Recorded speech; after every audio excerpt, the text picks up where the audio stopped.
Hey, and welcome back to our web series Wednesday, where we jump into topics that don't make it into our Sunday morning and weekend services. But it is a new year and a stronger you, and we want to add value to your social media experience, not just add to the noise that's going on there. And so every Wednesday, we're going to tackle topics like Bible reading, prayer, mental health, faith during an election year, what does that look like, and more. And so sit back and dig in as we jump into week 2 of our web series, Binge Reading the Bible.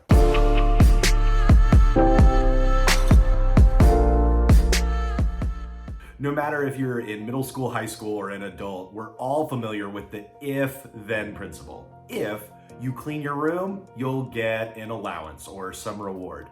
If you come home with good grades, then, well, you'll get a little more freedom because you're showing responsibility. If you listen to adults and bosses and those around you, well, life as you know it will be more joyful because the environments that you're in will be ones that are honorable. The if-then principle isn't anything new. It started back all the way in the very beginning of time where God created the world and Adam and Eve and said, hey, listen, there's all these things that you can do that are amazingly beautiful. And if you do all of those, and if you stay away from this one tree, then life as you know it will be eternally beautiful. Well, that didn't go too well for them.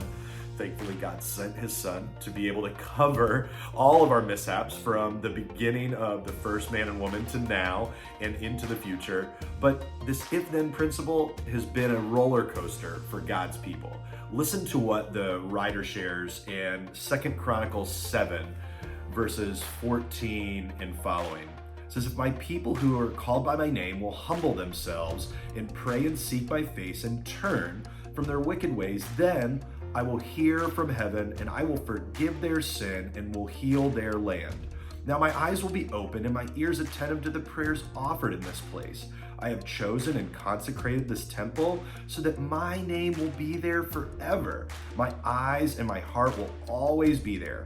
As for you, if you walk before me faithfully, as David your father did, and do all I command, and observe my decrees and laws, I will establish your royal throne, as I covenanted with David your father when I said, you shall never fail to have a successor to rule over Israel. But, and here's the if, you turn away and forsake the decrees and commands I have given you, and go off to serve other gods and worship them, then I will uproot Israel from my land, which I have given them, and will reject this temple I have consecrated for my name. I will make it a byword and an object of ridicule among all peoples. See, God's talking to his people that are following him, saying, listen, I love you, and I've made promises from the beginning that if you honor me, life as you know it, you will see some beauty and amazing things. But if you decide to go off on your own way, or as we say often at Forefront, that we know better than God does and do a different path, then I will have to follow through because I cannot be a part of that kind of turning away and of evil. And that's heavy words, but it's because of God's love for us that he judges us by our faithfulness. And how can we be faithful if we don't know what he says? That's why it's so important to dig into the Bible, to share community with others in things like small groups, to be attentive on weekend services so we're able to grow, to commune with God, to connect with others, to not only know what he says, but to be able to thrive in who he designed us to be. Because if we don't know, we're going to fail before we ever get started. And I learned this lesson all too well back when I was in college. I was working down in the Outer Banks at a surf shop, and we were just, waking up in the morning, surfing, doing our thing, and I loved being there. On one particular day, our boss had told the crew that opened up that day, hey, listen, I need you to be pushing complete skateboards, putting them together, and pushing and selling our sale items. And so they're going about doing their thing. I come in the afternoon and take over for that shift, and I'm doing my normal job. I'm straightening racks, I'm putting things together, and the things that I'm pushing are what people seem to be interested in. Well, boss comes in the evening as we're closing up. He said, how'd we do? And I show him the register tape. I'd sold a lot of product, and man, that's really good. What were some of the things that you pushed today? So, well, people were really interested in bathing suits and clothing, and over here at some of the shoes. And I could see all of his demeanor change. He wasn't necessarily mad at me, but what had happened. And I could tell immediately. I was like, oh no, am I gonna lose my job? He said, that's not what I asked.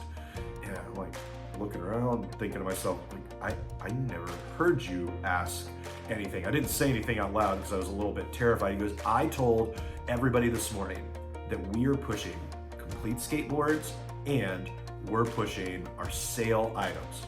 I'm like, hey, I had no idea. Nobody told me that. I came in the afternoon and I had no clue that is what you had asked. Well, his demeanor shifted a little bit. He calmed down. He said, listen, tomorrow morning you're opening and I need you to do exactly as I said. Push complete skateboards, push sale items. And that's what I did. And I didn't even really understand why, because I thought if you sell stuff, isn't that great? And while that could be true, what I didn't know is that he had a bunch of inventory that was coming in, and those things needed to get pushed because the new season's inventory was coming, and we needed to make sure that it was gone for the betterment of the shop, for pushing things for the future, for our job, and that being something that we needed, because if the shop loses money, then they can't employ people.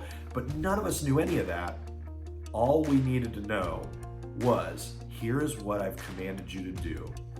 And well, God is very much the same way. Hey, I love you. I know that what is best for you and how things are moving into the future, and I don't need to give you all of the details, but I have a call to you to listen to my words and to be faithful to what I have called you to do. And you and I aren't always going to get every single element of the story and every picture about what's taking place with all of the people and even in our own lives. And that can be difficult at times because we love a good plan, to be able to have everything laid out for us, because then we feel more secure. We love the idea and the feeling of security. And God says, trust me. I have your best interest at heart. I can see the big picture. If you follow my commands, I will always love you, no matter what. But if you follow my commands, you will watch and be honored for your faithfulness. And we want to be able to help you with that in the new year. Over at our Bible Tools page at our .info site, you can find all kinds of Bible study tools. And one of those is to be able to read the Bible in 2020. And so you can download the Bible app and a couple of the links there, and then follow along in that Bible reading plan. It gives you daily scripture to read, as well as a video to unpack what you're reading. Then you can take notes while you're reading along. And we know that when you engage God, because when you understand what He wants, you can then follow through in faithfulness. And because of God's love for us, He judges us by our faithfulness. And how can you be faithful unless you know how and what God says? And so we're praying for you. We hope you have an amazing 2020, and we will see you next Wednesday as we continue our series, Binge Reading the Bible.